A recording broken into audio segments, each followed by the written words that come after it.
The first thing my mother did was laugh. "Oh, Emily, this place is tiny." She slowly looked around my one-bedroom apartment. Small kitchen, simple furniture, no expensive decorations, no luxury views. My father smiled.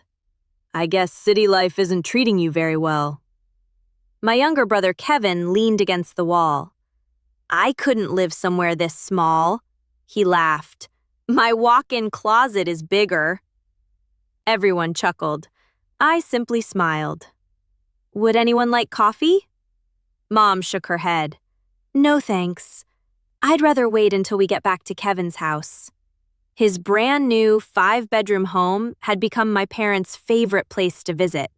Every family gathering happened there now. According to them, Kevin had made it. I hadn't. At least, that's what they believed. 7 years earlier, I had graduated with a degree in finance. Kevin dropped out after 1 semester.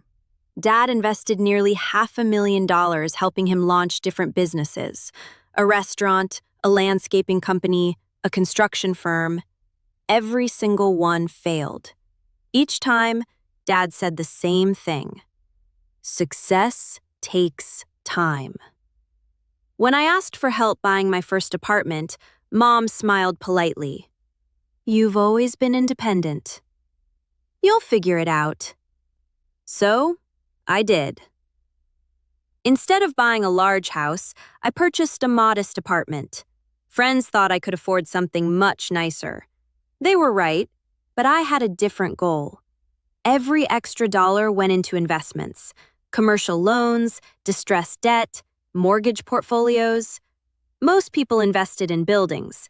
I invested in the loans behind them. Few people understood the business. I liked it that way. One evening, my investment partner called. "Emily, we've found another package. Residential mortgages. Mostly performing." I opened the file. More than 200 home loans. One address immediately caught my attention. My parents. I stared at the screen. There has to be a mistake. No. The regional bank is selling the portfolio. They want a quick close. I quietly closed my laptop. Let's buy it. 6 weeks later, the deal closed. Legally, nothing changed for the homeowners. They still made the same monthly payments to the same servicing company. The only difference? The mortgage itself now belonged to my investment firm, including my parents. I never planned to tell them. There was no reason. Back inside my apartment, Mom looked around again. "You know, if you had taken more risks like Kevin, you'd probably own a beautiful house by now." Kevin laughed. "I'll give you the number of my interior designer." "You'll need it someday." Dad smiled proudly. "I'm glad one of my children understood how wealth works." I quietly looked down at my coffee mug. If only he knew. A month later, my father called unexpectedly. His voice sounded worried. "Emily, I need some financial advice." I frowned. "What happened?" He sighed heavily. "Kevin's newest company collapsed. Again. We had to refinance the house. Again. The bank sold our loan." I remained silent. Dad continued. "The new lender wants updated financial documents." "I'm worried. Do you think they'll work with us?" I slowly looked toward the framed mortgage agreement sitting inside my office file, then answered calmly, "I'm sure they'll be reasonable." Because, without realizing it, he was asking the owner of the mortgage for advice about the mortgage. The meeting was scheduled for Thursday morning. At exactly 10 o'clock, my parents, Kevin, their attorney, and a representative from the loan servicing company gathered inside a conference room. I arrived a few minutes later. Kevin looked surprised. "What are you doing here?" Dad answered before I could. I asked Emily to help us understand the paperwork. Kevin laughed. Good. Maybe she can explain why people with tiny apartments think they understand real estate. I smiled politely. I'll do my best. The servicing representative placed several documents on the table. As you know, your mortgage has been sold. Dad nodded nervously. We've never missed a payment. Correct, the representative smiled. Your payment history is excellent. Mom finally relaxed.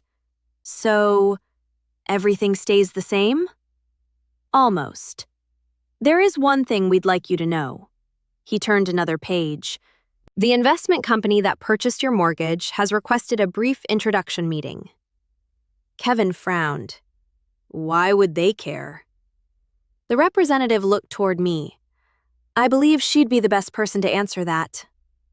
The room became quiet. Dad looked confused. What do you mean? I slowly opened my portfolio. Inside was the official acquisition agreement, along with the ownership certificate. I should probably introduce myself. I own Carter Capital Investments. The representative nodded. They purchased this mortgage portfolio. Mom blinked. I'm sorry. I don't understand. I slid the documents across the table. My company now owns your mortgage. Silence. Complete silence. Kevin laughed nervously. Very funny. The representative calmly replied, It isn't a joke. The beneficial owner of your mortgage is Ms. Emily Carter. Kevin's smile disappeared. Dad picked up the agreement with shaking hands. Emily, this company is yours? Yes. For how long? Almost 6 years. Mom stared at me. You mean you've been investing in mortgages all this time? I nodded. Yes. Dad slowly looked around the room. But you still live in that apartment. I do. Why? Because my apartment wasn't an expense. It was a choice. Every dollar I didn't spend, I invested. Kevin looked stunned. You could have bought a mansion. I could have. But then I wouldn't own hundreds of mortgages today. Nobody spoke for several seconds. The only sound came from the air conditioner. Finally, Dad quietly asked, So, you could foreclose on our house? I legally could. Mom's eyes filled with tears. You won't. Will you? I looked at both of them. 7 years of comparisons. 7 years of hearing how Kevin understood success. 7 years of being laughed at because I chose a smaller life, to build a bigger future. I gently shook my head. No, relief washed across their faces. But, they both looked up. I do have one condition. Dad swallowed. Anything. I smiled softly. Stop measuring success by square footage. Kevin lowered his eyes. Emily, I'm sorry. I made fun of your apartment. You did. I thought bigger meant better. So did I. When I was younger. He looked confused. What changed? I learned that wealth isn't about what people see. It's about what quietly works for you while nobody's looking. The servicing representative smiled. I've attended hundreds of these meetings. I've never seen one end like this. I laughed softly. Neither have I. I signed one final document. The mortgage terms remained exactly the same. No penalties, no changes, no surprises. As everyone stood to leave, Dad stopped beside me. I spent years believing your brother was the successful one. I know. I was wrong. I smiled. You weren't wrong because Kevin failed. You were wrong because you judged success before the story was finished. A month later, My parents visited my apartment again. This time, Mom didn't laugh. Dad didn't make jokes. Instead, he looked around quietly, then smiled. You know, this place suddenly feels a lot bigger. I laughed. It didn't get bigger. No, he said. We finally learned how to see it.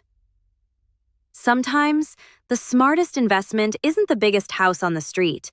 Sometimes it's the small apartment that quietly helps you own the street.